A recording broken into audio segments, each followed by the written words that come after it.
Not surprised at all. It's who he is. It's who he is. I've always thought that he's a horrible person, and this is every bit of proof. Boxing champion Gervonta "Tank" Davis faces new abuse claims from a woman who claims to be his ex-girlfriend. Tank is hung him up, shoes off, get the bag, put a plaque up, he done. 14th Jake Paul versus Gervonta Davis has officially been canceled. I know that we all speculated that it would be, and I was pretty much for sure that it would be canceled, but now we have official. Leonard Ellerbe finally spoke out about Gervonta "Tank" Davis's recent arrest, shocking the boxing community. The fight between Jake Paul and Tank Davis was officially canceled as a result of an incident that rocked the sport, as Tank's careers are once again derailed by legal issues. Most Valuable Promotions, the promotion co-founded by Jake Paul and Nikisa Bedarian, posted this on social media. They posted that they were officially canceling the fight, saying Most Valuable Promotions immediately initiated an investigation.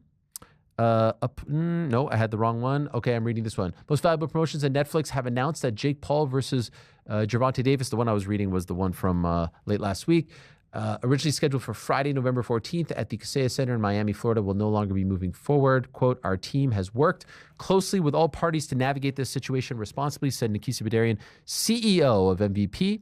While we will not be moving forward with this event, our plan remains for Jake Paul to headline an event on Netflix in 2025. And that is what I'm hearing as well. They want him to fight in December. That is the hope. And they're actively looking for a opponent. More on that in a moment. Details regarding a new date, location, Jake's opponent, and additional bouts will be shared as soon as they are finalized. We thank Netflix, Kaseya Center, Seminole Hard Rock and Hotel and Casino for their partnership. What was supposed to be one of the biggest crossover boxing spectacles of the decade has now been canceled.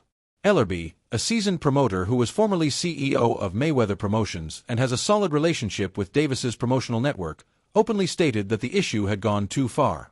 According to his purported remarks, Davis's legal issues make the Paul bout not only unlikely but impossible, and the boxer's reputation in the sport might be seriously jeopardized. Second, this fight is still technically scheduled for November 14th to air on Netflix, but it's basically hanging on by a thread. But the team, Jake Paul's team, have reportedly gone and contacted all the fighters, and the names that they're looking at contacting to fight as a late replacement, Ryan Garcia, Terence Crawford, Francis Ngannou, I mean, come on, we'll get into them, and Nate Diaz. So he's already fought Nate Diaz, but let's go through them one by one. I mean, Ryan Garcia, he's a similar size to Gervonta Davis. He's bigger though. Davis made him come down, didn't he? Then he beat him up. So that was Ryan Garcia. Quite a bad loss for Garcia, that was, because he was up for the fight, but Gervonta Davis beat Garcia.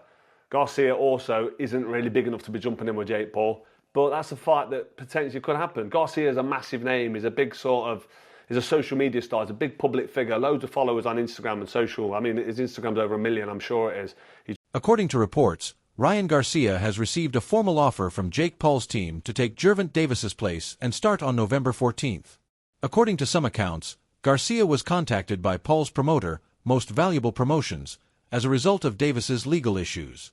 Although Garcia's promoter has brought up concerns about current contractual responsibilities that could complicate the transaction, the offer apparently targets a possible December date, allowing Garcia a window of opportunity to negotiate. When Rolando Romero learned that the match between Jake Paul and Gervonta Davis had been canceled, he didn't hold back.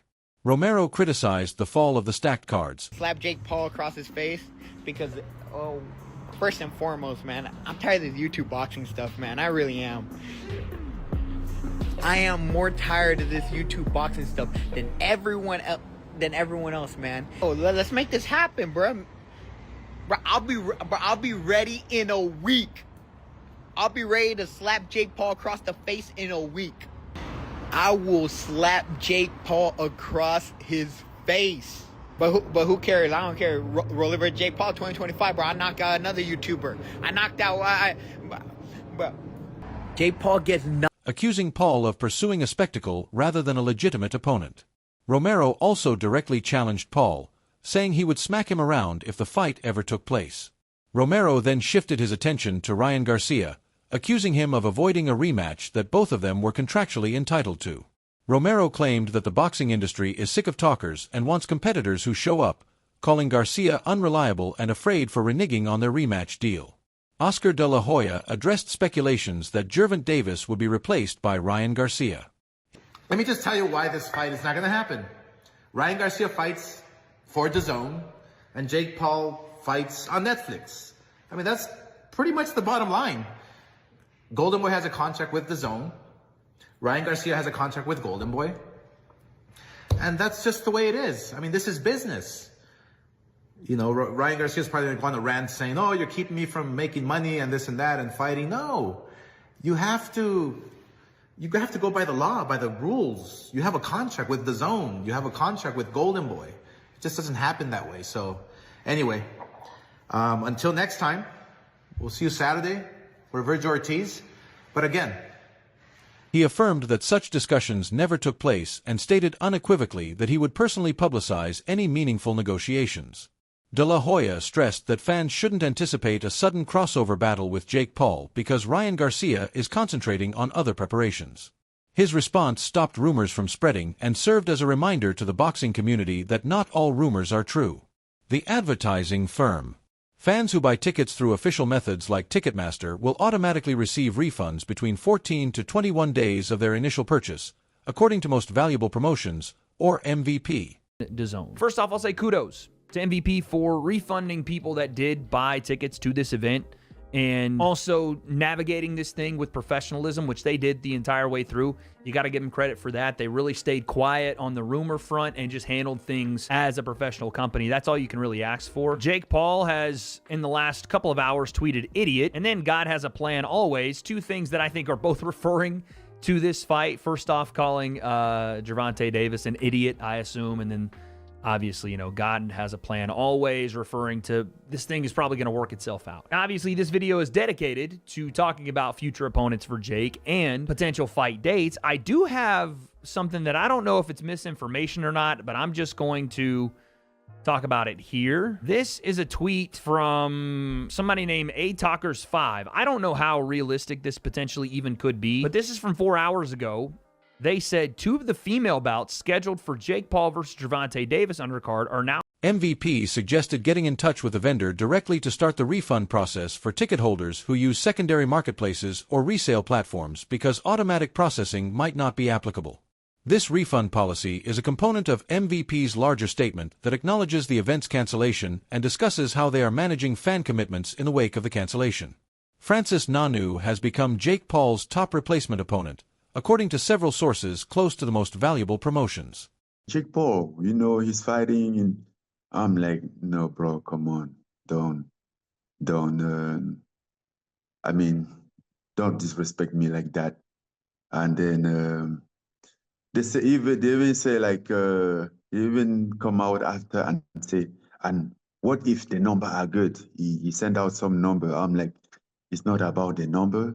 If it was about the number, we could have started talk. I would have tell you, I'm not just interested. It make no sense for me. It's not my what I'm looking at right now. So there is no dollar amount. It's more the opponent. The fight makes no sense. They could offer you $100 million and you wouldn't be interested. The fight made no sense. That's what I think. That's my my position. And though I went back, I saw, Placement for Gervonta Davis. We had to go right to the source. What can you tell us? Is there any possibility that Francis Ngannou will step in for Gervonta Davis and fight Jake Paul? No, there's no such of thing happening. Basically, like how can they go from like Gervonta Davis to Francis Ngannou?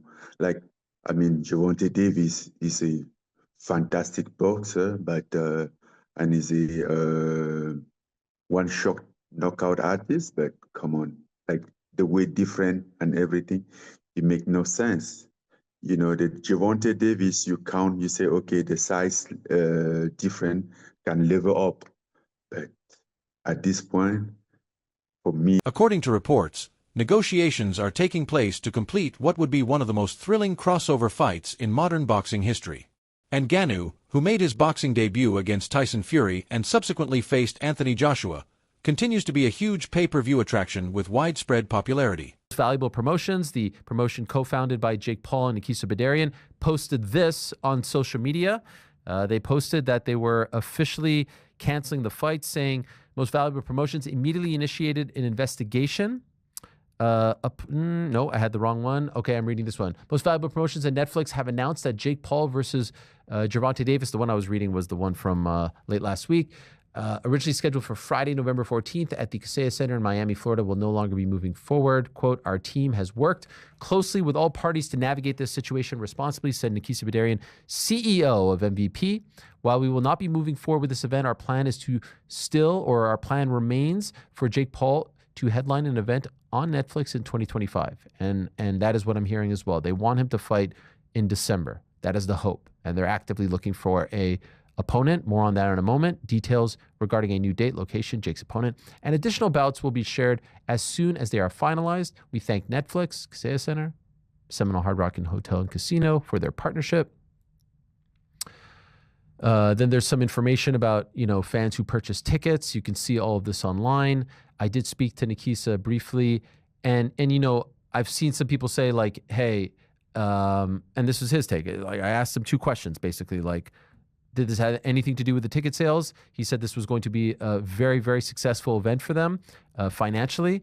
And the other thing was like, Tank Davis has a checkered past. He had a checkered past when this fight was made. What changed? Well, obviously, two incidents, allegations, lawsuit. Since the fight was announced, they at the time felt like this was an opportunity for people to learn about who Tank Davis is, for him to show the world that he was a changed man, all this stuff and more. And that didn't happen, and they felt like they had to cancel the event. For the record, I feel like this was 100% the right call. You can't be a promotion that is so heavily invested in women's boxing and work with a guy who has allegations and lawsuits pending. Inannu's knockout power and star presence, according to Jake Paul's team, make him the ideal replacement to save the event. Inannu, however, publicly denounced the rumors that connected him to Jake Paul. He declared that he would never agree to a battle that seemed like a publicity stunt. Inannu feels that a fight with a YouTuber-turned-boxer like Jake Paul would be a disrespect to his skill level after beating professional boxers like Tyson Fury. If I thought he did it twice, and we forgave him for that, and you got better, you seek help, and etc., I can, I forgive him for it. Bruh. How you know Jake Paul didn't know that? Jake Paul knew. Jake Paul 100% knew that. September 19th, 2017, arrest warrant, first-degree assault. September 14th, 2018, arrested in Washington, D.C. February 1st, 2020, Davis arrested on domestic assault. March 22nd, 2021, indicted on 14 counts allegedly causing a serious crash. December 27th, 2022, days before a fight, arrested and jailed in Florida, domestic battery. July 11th, 25, taken into custody following a battery charge. October 31st, 25, Davis was involved in a civil fight with his girlfriend. Shut up, Jake Paul. Yeah. You knew what you was doing. He does not get this excuse whatsoever. Also, whenever you look at what Jake Paul has done since coming into the sport of boxing, he has been a champion for women in the sport. He has also been a champion of equal fighter pay and whatnot, right? All of these different things that he's done. He's gone to Dana White directly for trying to abolish the Muhammad Ali Act that helps out fighters get. He's gone to so many different people. He's an extremely knowledgeable person whenever it comes to the sport that he's hyper obsessed with, and turned his career from a Disney star and a YouTuber into a boxer. He knew about these issues already. Correct. He knew that this was a farcical fight in the first place. Yeah. This is a 7-weight class difference in real boxing. No, absolutely not. It should not have been a fight that was happening in the first place. But even then, after all of these things going on right now, Jake Paul to sit there and act as if you are all high and mighty. Correct. And that I don't want to give this dude a platform to earn money. You were more than happy doing it. And shortly after Jake's camp started hinting at potential talks, he responded. In response to the rumors, Inannu stated that fighters had to honor their profession and refrain from using combat sports as a clickbait. His unambiguous rejection highlighted his professionalism and value.